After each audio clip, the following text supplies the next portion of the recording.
Hello everyone, I'm Captain Logan. And I'm Eric. And today we're starting a brand new series. We are. It's called He Made Me Watch. And today, Eric made me watch The Nice Guys.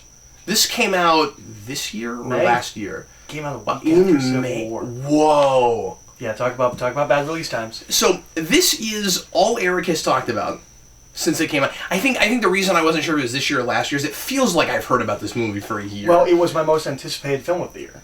So I probably was talking to it just because it's Shane Black, or is that just he is my favorite screenwriter, and he hasn't done a non-IP movie since Kiss Kiss Bang Bang, which is 2005. So this is the first time he did something in the comic book parlance, creator owned.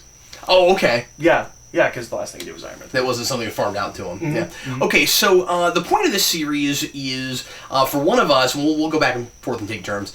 We'll take turns. Mm-hmm. And it's late at night, and we're gonna make the other person watch a movie and see if that person likes it anything like as well as us or as we do. Mm. And I intend to make you watch some bad movies. You might dislike it as much as I. True, we'll have some of those too. Yeah, there's all kinds of different reasons you might make a person watch something, and so this is just to get kind of a gut reaction. And we'll certainly do some real reviewing, but this is a first impression directly after we've seen a thing, or directly after I've seen a thing, and of course Eric knows this movie very well, and so this is going to be, for me, a very first impression video before I've had any chance to even begin to noodle this. Mm-hmm. So don't expect a great deal of insight from me necessarily. This is very not much so much like an in-depth review. Mm-hmm. This is very much a did you like this and or what'd you think of it and why. So where we'll start is Eric will tell us a little bit about what this movie's about, and then he'll talk about why he chose it, and then I'll tell you what I thought about it. Go ahead. All right. The film is about Russell Crowe and Ryan Gosling as Russell Crowe is Healy, Ryan Gosling is March. I don't remember their first names. I've only seen this movie like 5 times. I've only seen it 5 times, so I can't remember. After the 6th or 7th time, then the first names, but they're called by their last names. Yeah. So this came out 2 weeks ago. I've seen it 4 times since it came out on DVD. This is the 4th time I've watched it since it was on DVD. Jeez. I really like this movie. I keep showing it to people. Ryan Gosling, who is March, he is a private investigator. Russell Crowe is kind of a professional leg breaker, not in the traditional sense of like for the mob. He just hurts people for money. Just on his own. He's an enforcer kind of a guy. He's hired by a girl to get March to stop looking for her, and he is looking for her tangentially related to a case he's working on. The case gets more and more complicated. They both start working together, working the case, and it leads all the way to the top. That's right. And it's about every kind of vice you can think of that was in the 70s. I mean, still vices we have now, but the way we would have experienced them in the 70s. Yeah. There's a lot of interesting social commentary on the 70s. And I guess I didn't mention it's set in the 70s. It's set in 77. 77. Mm-hmm. And of course, pornography is a big set piece. Because it's set in LA. The framework. Because it's set in LA in the 70s. And that was a big thing. It deals with a lot of things that were big things, the smog in LA and things like that. Which is directly connected to the porn film we're dealing with. Yeah. I mean, is that a good enough plot synopsis? Yeah, I mean, it's a really twisty, turny plot. Yeah, and it's surprisingly complicated. Mm-hmm. Which is why, and this is the first thing I'll say, real quick. But I'm sorry, before you talk about why you picked it, but which is why my big thing right now is I just want to watch it again. Well, that's a good sign. It strikes me as the kind of movie that I'm not going to really appreciate until I see it again after I know where it goes. Mm-hmm. So I guess it's obvious you picked it because you like it a lot and because it's Shane Black. How does it measure up to other stuff that he's done? I think it might be my second favorite. I put it slightly above Kiss Kiss Bang Bang, mostly because it's got a tighter script than Kiss Kiss Bang Bang. Kiss Kiss Bang Bang's a little bit looser. It's a little bit more meta.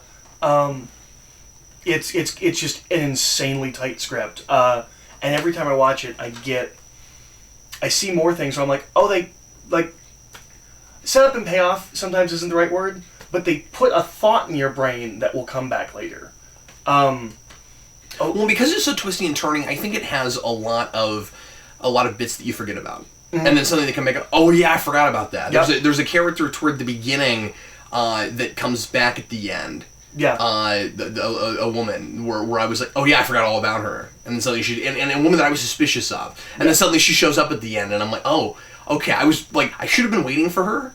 And it's also like kind of I don't want to say like a quick cut movie, but there's a lot of scenes. And there's a lot of short scenes. Yeah. And it's, it is late. Yeah.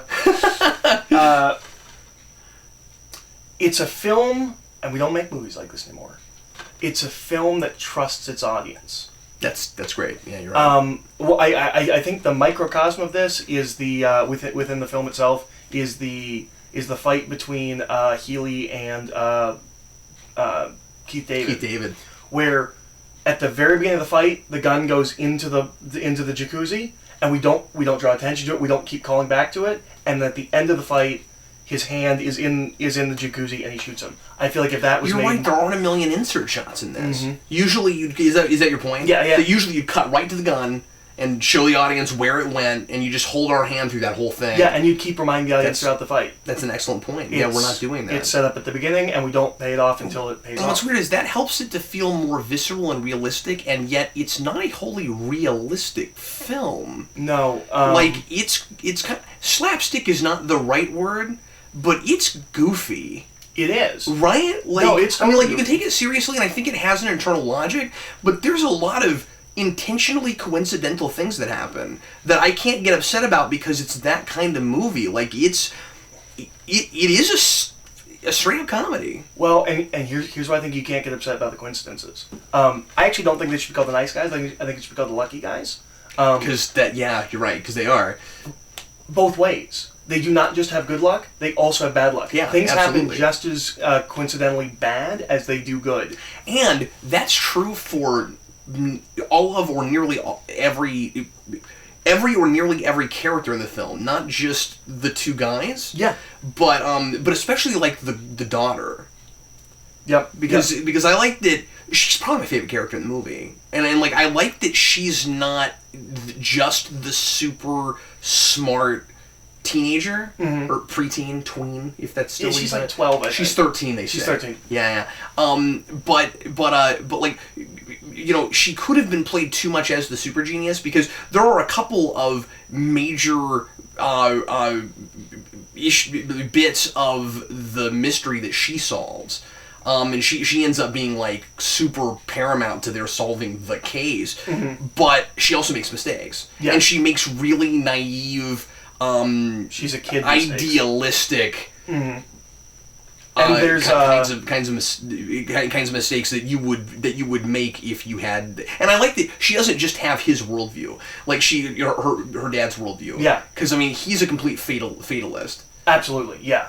And I wears it literally on his arm. He's a fatalist. I cannot be happy. You will never be happy. You will never be happy. Yep. Yeah.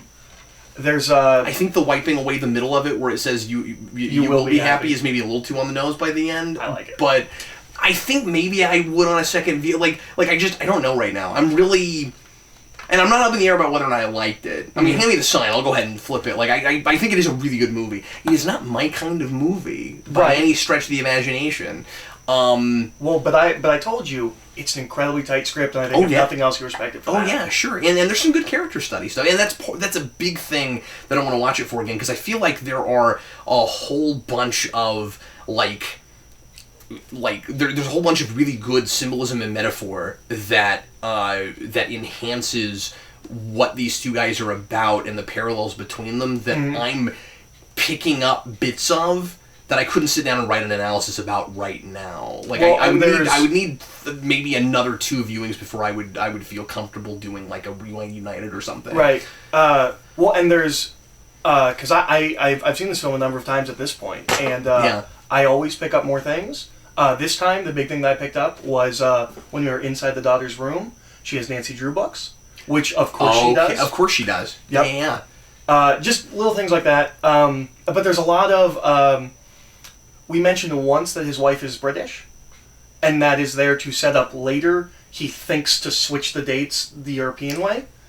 The film is littered with things like that. No, that's great. And those personal details that not only make the characters come alive, but make it feel... Because it's so easy to write a mystery, just like writing a character with superpowers, or writing especially a character that's magical, where you just give them the ability they need in the moment to solve a thing. You have to set that up, or we'll be like, why do you know anything about Britain? And everything's like that. And they do that, Even the... there's a really weird joke where the bad guy's name is John Boy. And they're like, is that the Waltons? And they keep bringing up the Waltons, yeah. When we first are in Healy's apartment, the first thing we hear on the TV is the news broadcast ending, and now back to America's Favorite Family, the Waltons. And then we get a split second of the TV, and it's John Boy. It says John Boy at the bottom of the screen. It's putting things in your head that will come back later. It's not... I wouldn't even call it setup payoff. I would call it manipulation. Mm-hmm.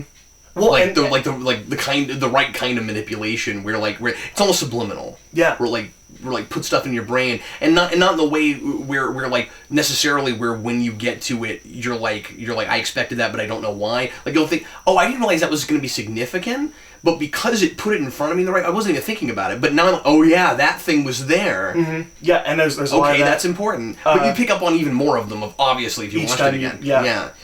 And then there's... It messes with you. With the ankle gun?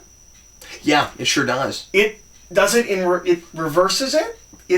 I don't know how to explain that. Like, I feel like it's a film that knows that it's doing these things, and so it intentionally does one that's not real, and draws, attention to it. I don't know, that's a really smart scene, and it's really just setting up a joke.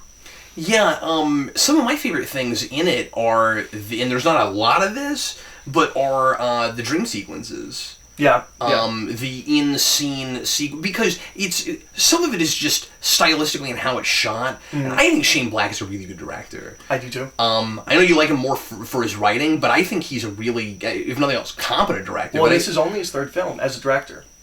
I think he needed those films before he could make this. Yeah, I agree. And I'm glad he waited to make this. I agree. If it was something rattling in his brain. But it's really good. But his directing was really good, where it feels just like... if it was really you driving in the car and all of the sudden weird things happen that couldn't possibly happen, but you think they're really happening because it's a dream. It feels like something that would really happen to you. Mm-hmm. And it's not a gimmicky dream sequence. Because it's not a dream. I mean, it's actually happening. In the moment, it affects the scene. One of the things I really like that he does directorially in this film, I know he doesn't do it in Iron Man 3, I don't think it's in Kiss Kiss Bang Bang, but it makes sense for this film. He shoots some scenes in ways that we don't shoot scenes anymore. The big one that sticks in my head is when they stick their head out of the elevator. He shoots that the way we would shoot that in the 70s. It's almost a slapstick. But I'll tell you, I expected the way it opens with that great neon logo that he was trying to... I expected that he was trying to make a movie that you would believe was actually made in the 70s. And that's not precisely what he's doing. No. It is retroactive, not in the sense of he's being tongue-in-cheek about it. It does still kind of feel like a 70s movie, but it's shot... I mean, it's shot on with modern cameras and stuff. I almost wish he'd shot it on film. Yeah. Maybe he did, but it certainly doesn't look like it to me. I don't think he shot it. It did feel like a modern-looking movie. Yeah, this film almost feels like it had some grain on it. Okay, let me ask you this: and it's so weird because it is a comedy, and it's definitely a heightened comedy. Do you think this is a movie that looks like movie 70s, or as real 70s as you could get? What I mean is besides what it looks like with the film quality and stuff, is it a movie that could have been made in the 70s, or is it us looking back? I think it's us looking back, but not exactly in the movie 70s way. In certain ways, I think it's maybe slightly more authentic. Days of Future Past is kind of movie 70s. Well, I think it's slightly more... I'm comparing it to other things recently, because we're making a lot of 70s period pieces right now. It's really big. That's a big thing we're doing right now. Which I'm fine with. I love the fashion of the 70s. It's so ugly, and I love it. I can't even explain those two words together, but... I know I just asked you a question, but let me say this real quick, after piggybacking off of that, which is, this is one of those movies that makes me nostalgic for a decade that I didn't live in. But I think it's probably more accurate to the 70s than 70s movies were. Like we never actually make movies in the decade about the decade. It's always heightened. So I think in some ways this might actually be a more accurate reflection of, because you look at 80s movies, people didn't actually dress as crazy as they do in 80s movies. That was like when you look at something now, they don't dress the way we dress. They dress the way we would dress if we had money and could dress expensively. Well, that's a good point, and they're manipulating the culture to dress a certain way and stuff. So because of the commercial nature of it, there are different motivations for why those things are there. So you have the motivation of selling things and create and helping to create the world that you're in that period of time, versus retroactively trying to get close to what it actually was. Yeah, it's really interesting. Well, and I can't think of another movie I've seen that does this. It's insanely political. Yeah. For the 70s. Yeah. Oh, absolutely, it is. If this came out in 1977, it would be the hottest movie of 1977 politically. I also think that it's with its social commentary, it's kind of going to some of the. Tell me if I'm right about this. Of like places of, here's where some of the problems of today started, or like a stage of it. Oh, see, I've read it as almost like nothing changes. Where I think sure. we really importantly start. I think it's the first line of dialogue you hear in the voiceover is how awful kids are. And how kids know too much, which is the exact same thing we are saying now. I absolutely loved that and found it surreal that in a movie set in 1977, you have somebody saying, kids know too much now, and I immediately I had a split second where I went, did we fast forward? Oh wait, no, we're still in the 70s. Yep. Yeah, and there's for a minute I thought only the opening scene would be set in the 70s and the rest of it was, because I intentionally didn't look up anything about this movie. I knew there was a period element to it, but I thought maybe it goes present day. I didn't know, or maybe the voiceover might be from the present day. And I'll tell you this too, and I was pretty sure I was wrong about it, and then of course I was. I also had a split second moment where I wondered if there was going to be a supernatural component. I think I know when you thought. And I think they maybe kind of want you to think that for a second. The hotel, right? But I don't know. No, it's more broad than that. It's simply all of the talk about a dead person who's maybe no longer dead. Oh yeah. And I thought they might go full tilt with that. Yeah. I didn't have that, but. But you probably also had a better sense of what it was going in. Yeah. Well, and I just knowing Shane Black. Yeah. He doesn't tend to run that way, so. I mean, I say that he wrote Monster Squad, so. I mean, it could have maybe gone, and also the heightened nature of it. Like, this is a movie that could throw something crazy like that at you, and you wouldn't. And it wouldn't necessarily feel out of place, even if it's not establishing that right away. And I think it does, and I think it knows that, because there is a really surreal. It ends up being a dream. Yeah. But it plays it completely straight, almost, and it almost doesn't feel out of step with the rest of the film. You know what I'm talking about. Yeah. Yeah. I think my favorite scene in the whole movie is the protest scene. It's great. Everybody dead on the steps. Yeah. Especially when he steps on one of their hands. I thought you were dead. Because they yell. And they're like, you jerk. And actually funnier than that is the gas mask didn't help. And then they look and they're like, no. Oh yeah. I guess because I like that with the social commentary, it plays both sides, and then that's importantly I should mention that the social commentary, for anybody that hasn't seen this, that the social commentary is both right up front and in the background in a way where we're like it's certainly not a preachy film, and these and most importantly our two main characters have no stake in the political commentary whatsoever. It's not about that for them. Mm-hmm. But what they're investigating, it's almost like going to an alien planet. It's almost like them going to an alien planet and having to deal with the politics of that. Where like that's just part of the case they're working on right now. And that's how a lot honestly, of I couldn't work like these two characters. Well, I mean, I'm out of my depth here. This is not the kind of movie I usually talk about. So doing my best. Yeah. But like these two guys are obviously really different, and of course they have similarities that bring them together, and then at the end they kind of switch roles, they kind of flip, and I was making a point. I'm trying to remember what it was. Talking about these two guys. I've totally lost my train of thought with it. You were talking about the protest scene, and then you got to... There you go. They're so different, and yet I couldn't tell you anything about their political ideologies. Yeah. I don't think either of them care. Yeah. I can tell you a lot about the characters. Sure. And there's one of my favorite things I think is done really subtly is it's really clear that Healy is a recovering alcoholic. Yeah. And they never say it until the very end where he says, well, you're drinking again. But you see him look at drinks and not... I think it's so funny that he plays that as a positive. Yeah. And that also helps it to not be a light switch change, because he's gone through this character arc where now he's more optimistic by the end. Mm-hmm. But not so much so that he doesn't still have that cynicism. Well, and they rub off at each other. He starts really optimistic, really negative about himself, but really optimistic.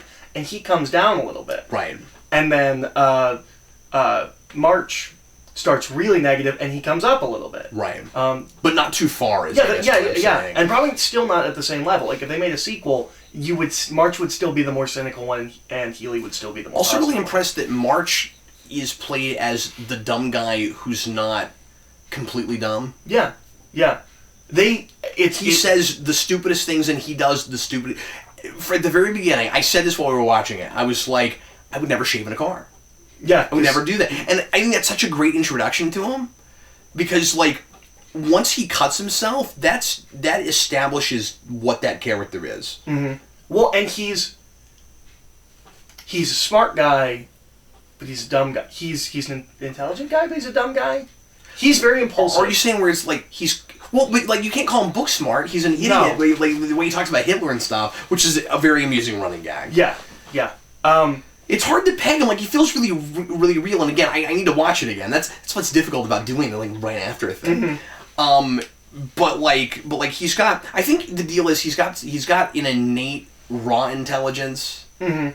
Like an instinctive intelligence. Yeah. Although not too instinctive, because once a pretty girl's involved, he's gone. That's it. Yeah.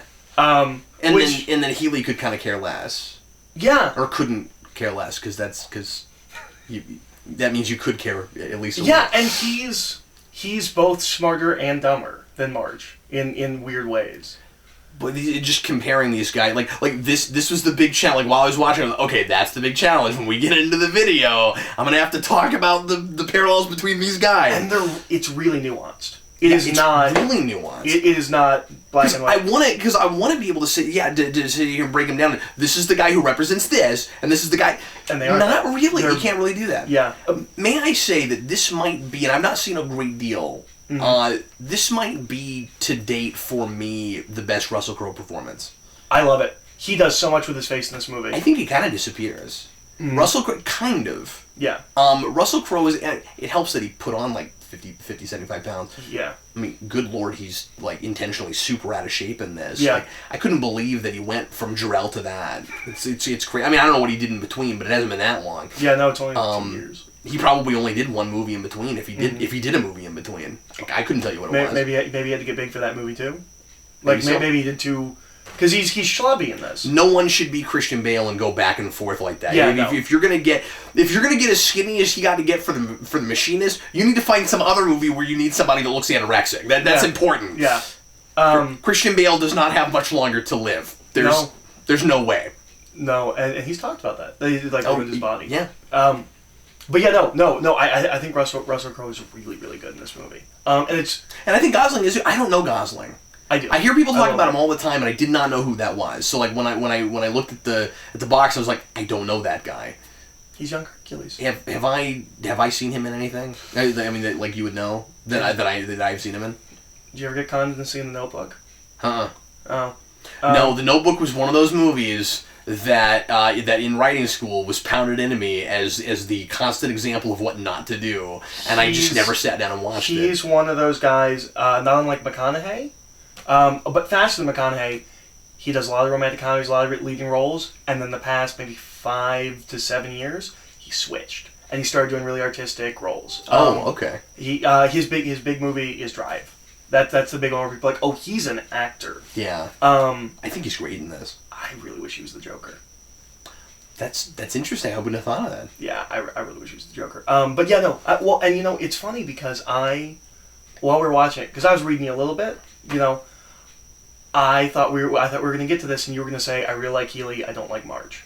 No, I didn't. I didn't really have that. Ultimately, because you laughed at Healy more, or I felt like you laughed at Healy's lines more, and I was like, oh, he's connecting with that character, and the other one less so. I certainly connected to him both, but I think I needed the other guy to connect to him as much as I did. Mm-hmm. I mean, it very much has that kind of buddy comp thing where you must have them both. They complement. I don't think this is really smart writing, where we're writing two characters that really do need the other character. You could not have taken it too far before they came together. Mm-hmm. You get a movie like I just reviewed this a few weeks ago, and it's have you seen Warrior? No. So that's a movie where you've got two guys that separately are really interesting, and they don't come together till later, and you don't even find out that they're brothers. You don't even find that out until well into the film. And I could have maybe enjoyed a movie about one of those and not the other. Potentially, I don't know, but I didn't feel that way with this. And maybe I'm probably just saying that because they come together as fast as they do. And I kind of thought it was gonna play as separate subplots for a while. Before they finally converged, and those subplots—they're not even subplots. I mean, those converge real fast. Those two characters come together very, very quickly. Well, and then they separate for just a little bit, and then they come right back together. But they're always working on the same case. Yeah. No, it's and they're always innately linked to that case, regardless of whether or not they're on it. Yeah. From the beginning. Yeah.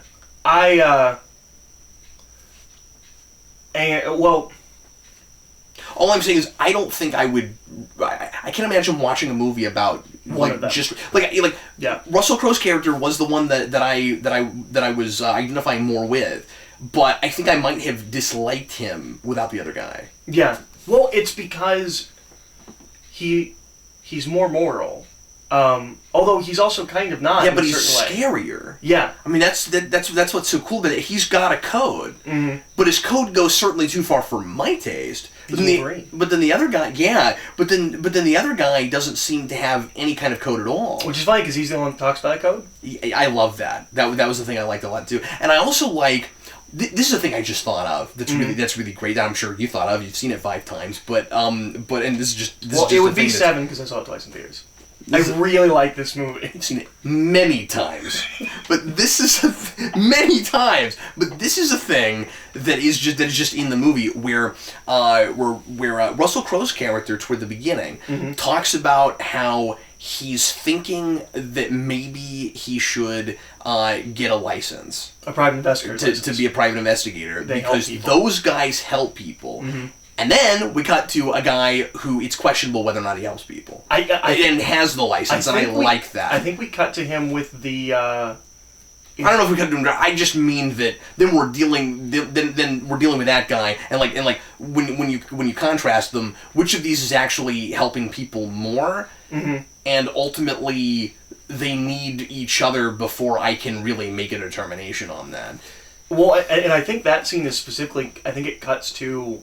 The funeral lady, which is really where he seems like he's taking advantage of. Yeah, and he is. Yeah, well, and that was a thing that I was wondering about for a little bit, where I was trying to decide how much of a conscience he had. And he must, because then he gets in the car and he asks his daughter if he's a bad person, and he's looking for justification. His daughter, who he has drive him everywhere, and she's 13. Yeah. Yeah. He's looking to her for justification, so if he could get her to say, no, you're not a bad person, he could maybe sleep at night doing that. And yet, whenever he's given the opportunity, he still takes advantage of people. He will not do the right thing. He feels bad about it, but he still does it. But he still does it. And that's changed a little bit at the end.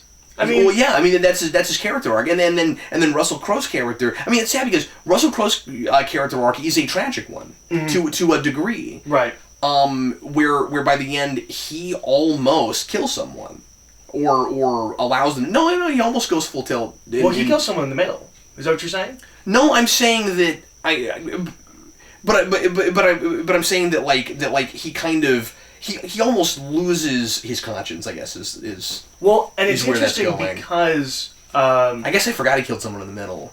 Well, because that sets up the daughter. She's both of their moral conscience. Yeah, absolutely.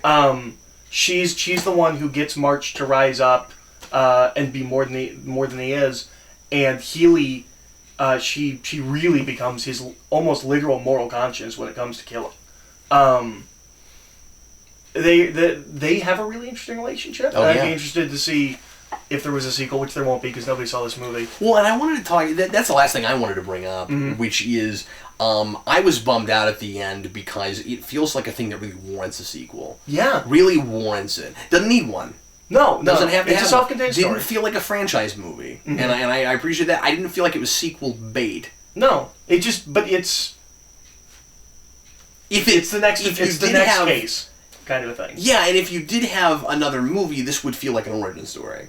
Yeah. Because it's the thing that gets the band together. Yeah. But once you've got those two guys, like if it was really popular for some reason, and there'd be reasons for it to be popular. It's a good movie. But I also understand why it didn't perform. Well, I mean, it feels. Well, I don't know. If nothing else, putting it square between Civil War and Apocalypse. Stupid idea. It should have come out a week ago. If it came out a week ago, people might have actually gone and seen it.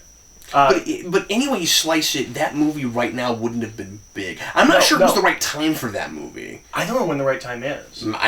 Because 1977. Well, and here's go back in time, drop it, come back to now, see what happens. The thing to me about the movie that's so surreal. No, 1977. You have the same people producing. They get in a time machine, and bear with me, and they take it back in time, and they open it the same weekend as Star Wars. That's what happened. A week after Star Wars. No, week up because nobody expected Star Wars to perform. It's true. A week after. The thing they expected Civil War to perform, they still released it a week after. The thing that's really surreal to me about the film is. Yeah, no, it was really dope. It should be out right now. You should be able to go see it in theaters right now. But you can't pick it up at Walmart. It's like $15. But it won't be too long before it's in the $5 bin. This is going to be one of those really great movies that is on the cheap. I'm hoping it goes to Netflix fast because I think people find out. Yeah, and that might help to bolster its popularity. Yeah. But the thing that's really surreal to me about the movie is if this movie is made in 1985, it's one of the biggest scale movies. The way this action is, this used to be what a huge blockbuster action movie was. Now it's a cute, fun little movie. And made by a guy who made those kinds of movies at that time. Yeah. And who just did... Because Lethal Weapon was that kind of thing. It's exactly that kind of thing. Well, and he just did Iron Man 3, so he just did which is another one the modern, real, big, epic kind of a thing. Right, yeah, with those sensibilities. Yeah, with those sensibilities. But no, Which is why it's like not a road trip movie, but a somebody lost in a small town movie before that. Yeah. I think it's so interesting that it is it's not a small film, but it feels so small given how we make movies, how we make action movies now. Boy, that's a really good point. Well, and there's like so much location stuff, and again, just like making that period feel authentic. It drives me nuts when I see a movie that has this much attention to detail and making the period feel right, and then I see other things that phone that in. Well, like when we're doing it this well, you've got to work harder. I mean, like I don't mean to constantly complain about this, but it makes it so much harder to watch Legends. Well, because every time they go to a different time period, it just doesn't feel like they're really there. To be fair, I know that... I thought you were going to say, Shane Black did live in the 70s, so he would know what it looked like. He did. You know what? And there's a couple little things I'm like, oh, he clearly lived through that time period. And stuff. I really liked that as a through. Yeah. Well, and you know me and language. Yeah. I was all into that. You don't say stuff, it doesn't mean anything. Yeah. I think there's one sentence where I'm like, no, that kind of applies to that sentence. You're right, yeah. Well, and actually, it was the really vulgar one that she repeats back, that the 13-year-old. Yeah. That sentence right? works. Is that the one? Yeah, I think that sentence where works. it's like, no, you got to say in stuff because other things would have been going on that might have been even wronger than what you're talking about. Yeah, but she wouldn't know that because she's a little girl. She's 13. Well, yeah, that's true. And she's kind of she's just dad. and she's that's exactly what I was going to say. Parroting. Yeah. Not parodying. Parodying. Yeah. I like that she's independent, but she's imprinted on by her father in the way that a lot of kids are. This has nothing to do with what we're talking about, but earlier we were mentioning the kind of the dumber of the twos, dumb things. Mm-hmm. I love projectionalist. Well, that's so funny. I think you missed it because you paused it and then you came back and you hit play. That is how that guy pronounces it. He says projectionalist, and then he's just saying what he said. Oh, is that what it is? Yeah. Okay, but that was funny. Yeah, and then Healy. I love that March finishes the sentence where he says projectionalist, and then Healy says it correctly. He says projectionist. It's good. I'm glad I saw it. It's not a movie I think I would watch a lot, like as a thing. Just not I love this movie. I would sit around and watch it, but I want to watch it one more time at some point. Yeah, because I know I'll pick up on a million things. Yeah, that opening scene I don't think works exactly the first time. And a lot of setup things for mysteries are that way. Mm-hmm. Where once you see it a second time, it's like, oh, that's why these things are there. Yeah. Cabin in the Woods has that. Yeah. Well, but the opening scene is really cartoonish and weird. But you need that to set up the heightened comedy. Oh no! You're right. That's so important. And I didn't hate the opening scene, but it took me like 2 viewings to really be like, oh, that's what we're doing here. And also, you've got to have the raunchiness up front. It's true. And it also establishes... Which we should say, it is rated R. Oh, yeah. And quite a bit of nudity and lots of swearing. But it also establishes... I don't want to call it I almost said the porn motif, but the porn theme. I mean, it's... Yeah, which used to be the backdrop for it, yeah. It's a big thing with detective novels set in L.A. Well, it's also a big 70s thing. I mean, that's where the porn stash comes. All that stuff. Like I think when we think of pornography, we think of it's almost like the 70s invented modern pornography. Well, I think we think of it two ways. We think of Never thought you'd see Captain Logan talk about porn culture. Yeah. That's what the movie's about. What are you gonna do? I think we think about 2 ways. I think we have the 70s, and then we also have the... Thanks for watching, kids. The 30s, where it's the... Like the guys behind the camera, take off your clothes for the... Yeah. I mean like tapes. Like porn tapes. Yeah, that you rent at a video parodies. store. Or you go to a theater to sit down which is a big part of this. Yes. Is that porn is played in movie theaters. Yeah. This film does not work today. Exactly. Just based on the porn industry alone, not to get into the technology. This film's a lot easier if people have cell phones. It's one of those things where you wonder if people a lot younger than us that would see this movie would be kind of culture shocked by certain things. The corded phone. I'm just confused. Right. That would be the big one, Eric. We were just like, wait, there was a time where phones had a cord? Well, I don't know. I feel like the scene where he says, "Hang this up," and she just lets it drop. I feel like that. There is no.